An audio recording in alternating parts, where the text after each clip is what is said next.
अस्सलाम वालेकुम जी, कैसे हैं आप सब? उम्मीद करता हूँ कि आप सब खैरियत से होंगे। आज की वीडियो में मैं स्टार्ट करने जा रहा हूँ एमएस वर्ड 2021 का फुल कोर्स। और आज की जो वीडियो है ये इस कोर्स का पहला लेक्चर है। तो चलिए वीडियो को स्टार्ट करते हैं। तो सबसे पहले हम बात कर लेते हैं कि एमएस वर्ड को आपने ओपन कैसे करना है। तो इसका सबसे आसान तरीका तो ये है कि आप डेस्कटॉप पर इसका शॉर्टकट रखें ताकि आप डबल क्लिक करके इजीली इसको ओपन कर लें, या फिर आप टास्क बार में इसको पिन कर लें ताकि इजीली आप इसको ओपन कर सकें। बार बार आपको इसको ढूंढने की ज़रूरत ना पड़े कि आपका एमएस वर्ड किस जगह पे पड़ा हुआ है जहाँ से आप इसको ओपन कर सकते हैं, ठीक है? लेकिन उसके लिए ये तो ज़रूरी ज़ाहिर-सी बात है कि ये ज़रूरी है कि एमएस वर्ड आपके कंप्यूटर में इंस्टॉल होना चाहिए। तो एमएस वर्ड मैंने अपने कंप्यूटर में इंस्टॉल कर लिया है, लेकिन इस वक़्त इसका जो आइकन है वो मेरे डेस्कटॉप पर मौजूद नहीं है। तो ऐसे ही आइकन आप अपने डेस्कटॉप पर कैसे लेके आ सकते हैं, विंडोज़ 10 हो या विंडो 11 हो। जैसे विंडो 7 में तो आप डायरेक्ट विंडो में सर्च करते थे और लिखते थे वर्ड या एमएस वर्ड लिखते थे, वो शो हो जाता था और आप इसको ड्रैग ड्रैग करके यहाँ लेके आते थे और ड्रैग एंड ड्रॉप करते थे, डेस्कटॉप पर आपका एक शॉर्टकट आ जाता था। लेकिन विंडो 10 में या 11 में ये ऑप्शन नहीं है कि डायरेक्ट शॉर्टकट आप नहीं बना सकते उसको, या तो आप उसकी फाइल लोकेशन में उसकी डायरेक्टरी में जाकर फिर उसका शॉर्टकट बनाएँगे डेस्कटॉप पर, या फिर एक दूसरा तरीका है। तो जो ईज़ी तरीका है वो मैं आपको बता देता हूँ। इसको आपने या तो आप फिर अगर आप डेस्कटॉप पर शॉर्टकट बनाना नहीं चाहते तो आप डायरेक्ट यहाँ पे वर्ड लिखें, विंडो की प्रेस करें और टाइप करें वर्ड। तो ये आपको वर्ड शो हो जाएगा। आप इस पे जैसे ही क्लिक करेंगे, आपका सॉफ्टवेयर ओपन हो जाएगा।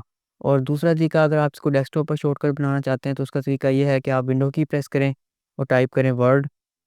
तो ये वर्ड जैसे ही शो होगा, आपने इस पे राइट क्लिक करना है और यहाँ पे देखें आपको शो हो रहा है पिन टू स्टार्ट।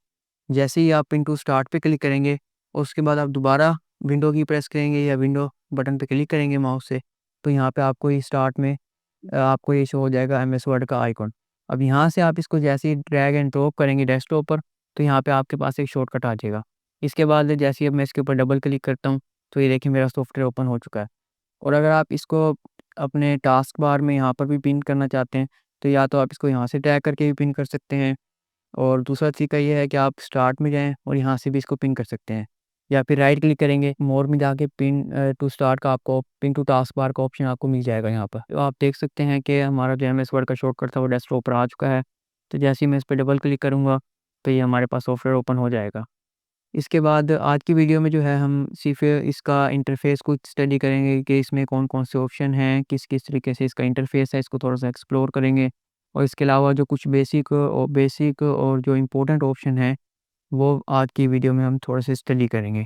तो सबसे पहले तो जब आप इसको ओपन करते हैं तो आपके सामने कुछ इस तरह का इंटरफ़ेस शो होता है। यहाँ पर आपके पास से ऑप्शन होता है कि ब्लैंक डॉक्यूमेंट्स का, और उसके बाद यहाँ पे ये जो रिसेंट फाइल्स हैं, यहाँ पे आपको कुछ जो भी आपने पहले डॉक्यूमेंट्स वगैरह जो लास्ट टाइम ओपन किए होते हैं, वो डॉक्यूमेंट्स आपके पास शो होते हैं, ठीक है? उसके बाद यहाँ पर पिन का ऑप्शन है। तो जो भी रिसेंट फाइल्स होती हैं उसको आप पिन भी कर सकते हैं। जो भी आप फाइल पिन करेंगे वो यहाँ पिन फाइल में उसको ओपन कर सकते हैं। पिन फाइल में वो शो हो जाएँगी। बाद वक़्त ऐसा होता है कि हमारे पास बहुत सारी फाइल्स होती हैं। रिसेंट फाइल हमने काफ़ी सारी फाइल्स पे वर्क किया होता है, तो वो सारी शो हो रही होती हैं, और कुछ फाइलें ऐसी होती हैं जिनको हम ढूँढना चाहते हैं, वो फिर बाद में मिक्स हो जाती हैं, हमें मिलती नहीं है। तो उसका तरीका ये है कि आप उसको पिन कर लें और यहाँ पिन में आप जाएँगे तो वो आपको शो हो जाएँगे। और उसके बाद लेफ्ट साइड पे आपको 3 ऑप्शन यहाँ पे शो हो रहे हैं। एक होम का ऑप्शन है, एक न्यू का ऑप्शन है और एक ओपन का ऑप्शन है, ठीक है? ओपन के ऑप्शन के बारे में हम बाद में बात करेंगे। पहले मैं आपको ये होम के ऑप्शन पे आप जब क्लिक करेंगे, तो बाय डिफ़ॉल्ट हम ये जो पेज देख रहे हैं, ये होम का पेज ही ओपन है हमारे पास। यहाँ पे हमारे पास ये ब्लैंक डॉक्यूमेंट का एक ऑप्शन है, क्योंकि जब भी आप एमएस वर्ड यूज़ करते हैं तो आपको ज़ाहिर-सी बात है, आपको या तो एक ब्लैंक फ़ाइल की ज़रूरत होती है जिस पे आपने काम करना होता है, या फिर आप किसी पहले से ही कोई बनी हुई एमएस वर्ड की फ़ाइल होती है, उसको आप यूज़ करते हैं। तो अभी हम बात करेंगे ब्लैंक फ़ाइल की। और दूसरी तरफ यहाँ पे आप देखेंगे तो यहाँ पे न्यू का ऑप्शन नज़र आ रहा है, ठीक है? ये ऑप्शन भी बिल्कुल सेम ऐसे ही है जैसे यहाँ होम पे हमें ब्लैंक डॉक्यूमेंट का ऑप्शन नज़र आ रहा है। यही काम इस न्यू का ऑप्शन का भी यही काम है, ठीक है? यहाँ पे जब आप न्यू पे क्लिक करेंगे, तब भी आपको यहाँ पे ब्लैंक डॉक्यूमेंट शो होगा और यहाँ पे आपको कुछ ऑनलाइन टेम्पलेट्स नज़र आएँगे। अगर आपका इंटरनेट ऑन है, आपके पास इंटरनेट मौजूद है, तो यहाँ पे आपको कुछ ऑनलाइन टेम्पलेट्स नज़र आएँगे, आप इनको भी यूज़ कर सकते हैं। लेकिन ज़्यादातर केसेज़ में ऐसे ही होता है कि हम अपनी फ़ाइल बना रहे होते हैं या अपने डॉक्यूमेंट पे काम कर रहे हैं, ठीक है? इनको हम बहुत कम इस्तेमाल करते हैं। चलें तो फिर अब हम होम पे जाते हैं और यहाँ से एक ब्लैंक फ़ाइल ओपन कर लेते हैं। जैसे ही आप ब्लैंक फ़ाइल पे क्लिक करेंगे तो आपके सामने एक पेज आ जाएगा, और यहाँ से आप इसको, अगर आपको लगता है कि ये ज़्यादा ज़ूम है, तो इसको आप यहाँ से ये जो नीचे आपको माइनस का ऑप्शन नज़र आ रहा है, यहाँ पे आप क्लिक करेंगे तो ये पेज का साइज़ यहाँ से ज़ूम आउट हो जाएगा, और प्लस पे क्लिक करेंगे तो यहाँ से ज़ूम इन हो जाएगा, ठीक है? और आप कंट्रोल अपने कीबोर्ड से कंट्रोल की प्रेस करके और अपना जो माउस व्हील है उसको अप करेंगे, तब भी इसका साइज़ ज़ूम होगा, पेज ज़ूम होगा। और आप कंट्रोल की प्रेस के अगर आप अपना जो माउस व्हील है इसको डाउन की तरफ इसको स्क्रॉल करेंगे, तो आपके पेज का साइज़ जो है वो ज़ूम आउट होगा। तो ये ज़ूम इन करना और ज़ूम आउट करना आपको पता चल गया। और इसके बाद ये जो आपको ऊपर नीले रंग की जो पट्टी नज़र आ रही है, यहाँ पे आपको कुछ बेसिक ऑप्शंस मिल जाते हैं। जैसे कि यहाँ पे ये जो आपको क्रॉस का निशान नज़र आ रहा है, ये सॉफ्टवेयर को क्रॉस करने के लिए है। और ये रीस्टोर यानी आपकी जो विंडो है इसको छोटा करने के लिए या फुल साइज़ करने के लिए आप इसको यूज़ कर सकते हैं। ये साथ फिर आपको मिनिमाइज़ का ऑप्शन मिल जाता है। और ये जो साइन इन का ऑप्शन है, यहाँ से आप माइक्रोसॉफ्ट का अगर आपका अकाउंट बना हुआ है तो उसको साइन इन कर सकते हैं, और आपका जो क्लाउड स्टोरेज में आपका जो भी डाटा वगैरह पड़ा हुआ है उसको आप सिंक्रोनाइज़ कर सकते हैं अपने एमएस वर्ड के सॉफ्टवेयर में या अपने कंप्यूटर में, ठीक है? और यहाँ पे उसके बाद सर्च का ये जो ऑप्शन आपको दिखाई दे रहा है, यहाँ से आप कोई भी फ़ंक्शन को, किसी भी चीज़ को आप यहाँ पे सर्च कर सकते हैं। ये फ़ंक्शन आई थिंक इंट्रोड्यूस करवाया था माइक्रोसॉफ्ट ने 2019 में। जो एमएस वर्ड 2016 था उसके अंदर ये फ़ंक्शन नहीं था, और एमएस वर्ड 2019 में इंट्रोड्यूस करवाया था। और इसका फ़ायदा ये है कि आप कोई भी फ़ंक्शन एमएस वर्ड का यहाँ पे सर्च कर सकते हैं। जैसे अगर मुझे बॉर्डर सर्च करना है और मुझे एमएस वर्ड के अंदर बॉर्डर का ऑप्शन नहीं मिल रहा कि बॉर्डर कैसे लगाएँगे, तो मैं सर्च करूँगा बॉर्डर, और आपको बॉर्डर और शेडिंग और बॉर्डर से रिलेटेड जितने भी यहाँ पे फ़ंक्शन हैं वो आपको पास शो हो जाएँगे। तो ये इसका सबसे बड़ा फ़ायदा है कि आपको जब भी कोई फ़ंक्शन वगैरह नहीं मिल रहा और आपको काम करना है, तो आप यहाँ ईज़िली यहाँ से सर्च कर सकते हैं। इसके बाद नीचे आ जाते हैं, यहाँ पे कुछ टैब्स है, ये जो आपको लिखा हुआ नज़र आ रहा है, होम, इंसर्ट, ड्रा, डिज़ाइन और ईमेलिंग वगैरह, ये जितने भी हैं इनको हम कहते हैं टैब्स। और इसमें जैसे मैं इंसर्ट पे क्लिक करता हूँ, ये इंसर्ट टैब है, ड्रा टैब है, डिज़ाइन टैब है। और हर टैब्स के अंदर आपको फिर उस टैब से रिलेटेड फंक्शंस नज़र आते हैं। और हर टैब के जो फंक्शन है, उन फंक्शंस को बहुत अच्छे तरीके से अलाइन किया गया है। उनको ग्रुप्स के अंदर डिवाइड कर दिया गया है। इससे ये होता है कि हमें कोई भी फ़ंक्शन ईज़िली मिल जाता है, हमें फ़ंक्शन ढूँढना बहुत आसान हो जाता है। जैसे अगर मैं होम टैब पे क्लिक करता हूँ या इंसर्ट टैब पे क्लिक करता हूँ, तो यहाँ पे आपको ये पेजेस का एक ग्रुप मिल जाता है, टेबल्स का ग्रुप मिल जाता है, इलस्ट्रेशंस का ग्रुप मिल जाता है। तो हर हर एक जैसे जो भी फ़ंक्शन एक दूसरे से रिलेटेड हैं, जैसे ड्रा से रिलेटेड या इंसर्ट करने से रिलेटेड जो फ़ंक्शन है, उनको इंसर्ट के इलस्ट्रेशंस के टैब के अंदर उनको ग्रुप कर दिया गया है। और जैसे पेज से रिलेटेड जो फ़ंक्शन हैं, उनको पेजेस के ग्रुप में अलाइन कर दिया गया है, ग्रुप कर दिया गया है। तो इस तरह हमें कोई भी फ़ंक्शन ढूँढना होता है, तो वो फ़ंक्शन हम ईज़िली आराम से वो फ़ंक्शन जो है, वो फाइंड कर सकते हैं। तो आज की वीडियो में हम पढ़ेंगे फ़ाइल टैब की कुछ बेसिक फंक्शंस को, टूल्स को। तो चलिए क्लिक करते हैं फ़ाइल टैब पर और इसके कुछ फंक्शंस को देखते हैं। तो जैसे मैं फ़ाइल टैब पे क्लिक करता हूँ, तो यहाँ पे जो मुझे पहला ऑप्शन मिलता है, वो यहाँ पे मुझे मिलता है होम का। और ये वही ऑप्शन है जो पहले मैंने आपको बताया था कि यहाँ पे ब्लैंक डॉक्यूमेंट है, और उसके नीचे फिर आपको यहाँ पे रिसेंट का ऑप्शन मिल जाता है, ठीक है?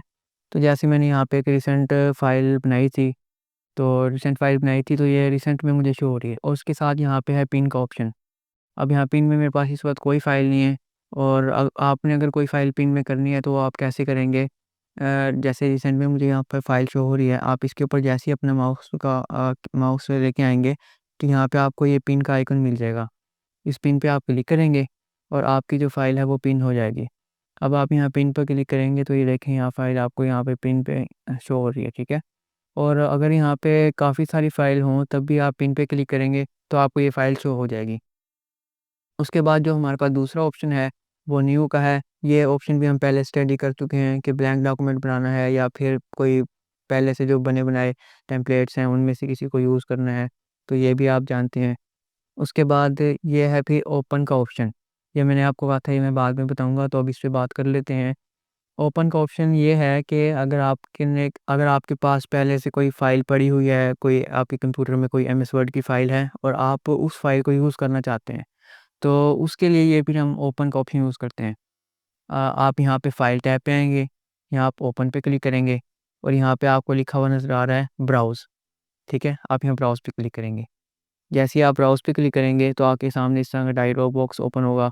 आप यहाँ से जहाँ पे भी आपकी वो फ़ाइल पड़ी है, जैसे डेस्कटॉप पर मेरे पास कोई फ़ाइल पड़ी है, तो मैं डेस्कटॉप पे क्लिक करूँगा और मेरे पास ये सैंपल फ़ाइल है, इसको मैं यूज़ करना चाहता हूँ। तो इस फ़ाइल पे आप क्लिक करेंगे और यहाँ से ओपन क्लिक करेंगे, तो ये आपके पास फ़ाइल ओपन हो जाएगी, ठीक है? इस तरीके से आप किसी भी फ़ाइल को, जो भी आपके पास पहले से फ़ाइल बनी हुई है, आप उसको ओपन कर सकते हैं। और इसी तरह ओपन के अंदर यहाँ पे आपको डॉक्यूमेंट्स में यहाँ पे भी रिसेंट फ़ाइल का जो ऑप्शन है वो आपको यहाँ पे शो होगा।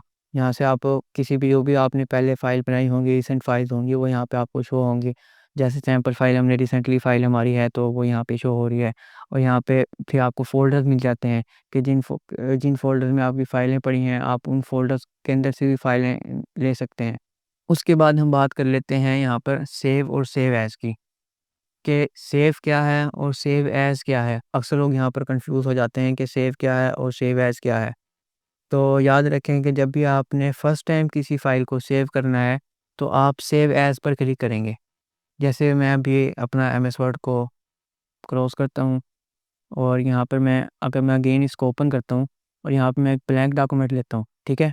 और इसमें मैं मिसाल के तौर पर टाइप कर लेता हूँ, जैसे इज़ इक्वल टू RAND, और यहाँ पे ब्रैकेट शुरू और ब्रैकेट क्लोज़, और जैसे ही मैं इंटर प्रेस करूँगा तो आपके पास यहाँ पे एक डमी टेक्स्ट आ जाएगा। ये एक तरीका है, is equal to rand bracket शुरू और ब्रैकेट बंद, ये आप लिखेंगे और इंटर प्रेस करेंगे अपने कीबोर्ड से, तो आपके पास एक डमी टेक्स्ट आ जाएगा। इसके ऊपर फिर आप प्रैक्टिस वगैरह कर सकते हैं, ठीक है? तो अब मैंने यहाँ पे एक डमी टेक्स्ट ले लिया है और अब मैं अगर इसको सेव करना चाहता हूँ, तो मैं फ़ाइल पे जाऊँगा और यहाँ पे मैं सेव नहीं करूँगा, मैं सेव एज़ करूँगा, क्योंकि मैं फर्स्ट टाइम इस फ़ाइल को सेव कर रहा हूँ, ठीक है?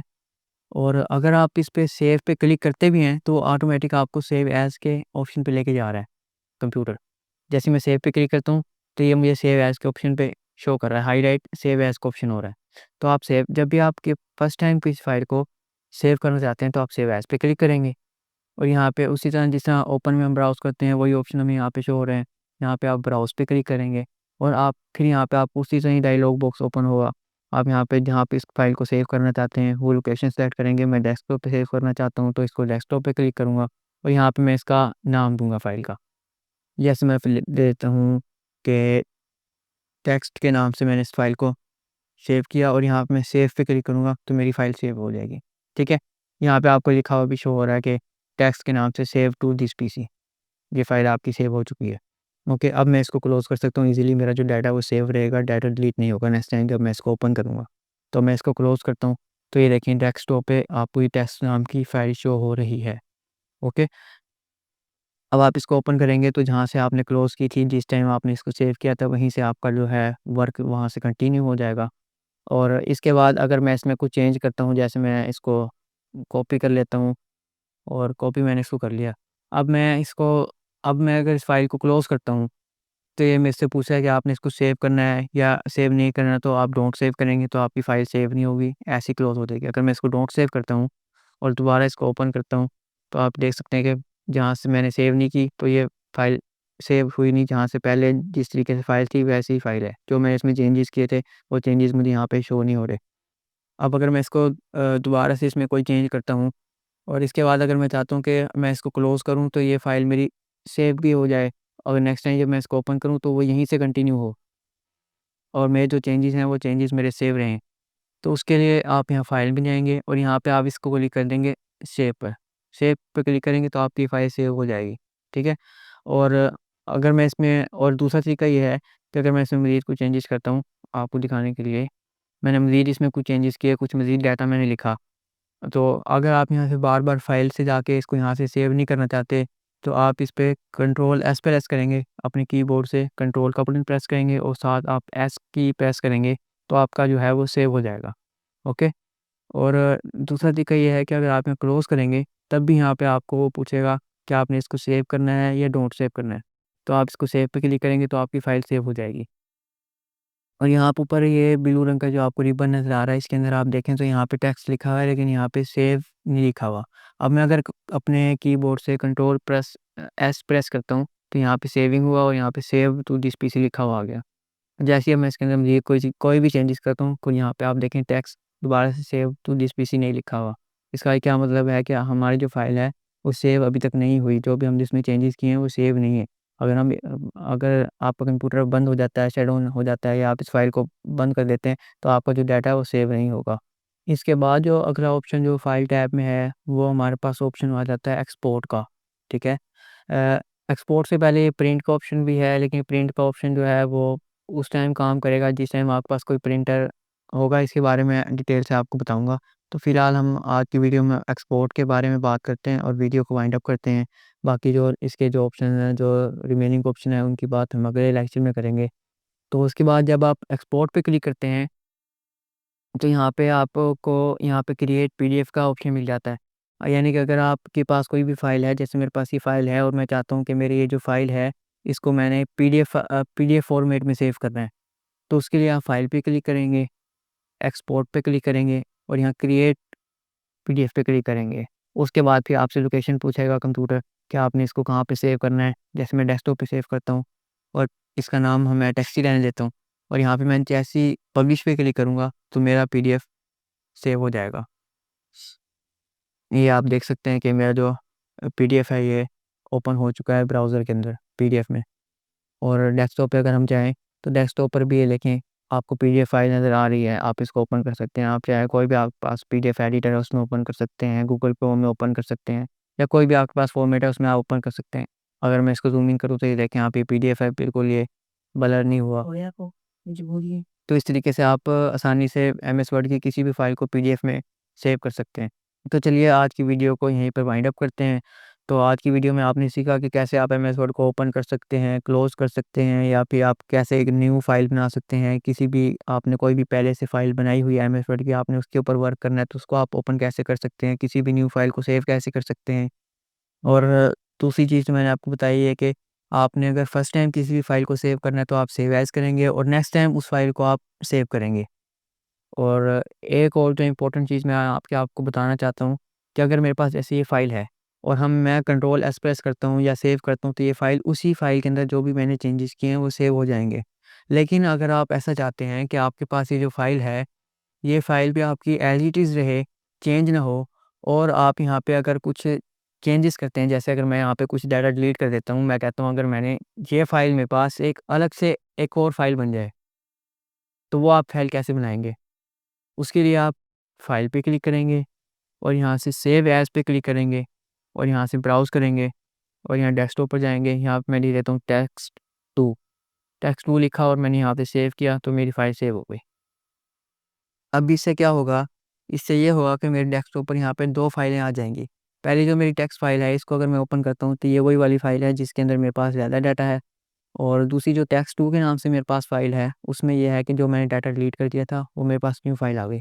यानी कि जब भी आपने अगर अगर आप ये चाहते हैं कि आपकी जो पहले वाली फ़ाइल है जिस पे आप काम कर रहे हैं वो फ़ाइल एज़ इट इज़ रहे और आप जो भी चेंजेस करते हैं उसमें वो एक न्यू फ़ाइल बन के सेव हो जाए, तो उसके लिए भी आप सेव एज़ का यूज़ करेंगे। और फर्स्ट टाइम अगर आप किसी फ़ाइल को सेव कर रहे हैं तो उसके लिए भी सेव एज़ का यूज़ करेंगे। और बाकी अगर आप बार-बार उस फ़ाइल को उसी में सेव करना चाहते हैं, उसको अपडेट करना चाहते हैं, तो उसके लिए आप कंट्रोल एस प्रेस कर सकते हैं, सेव पे क्लिक करेंगे, वो फ़ाइल आपकी सेव हो जाएगी। तो चलें फिर आज की वीडियो में इतना ही, मिलते हैं अगले लेक्चर में। अल्लाह हाफ़िज़।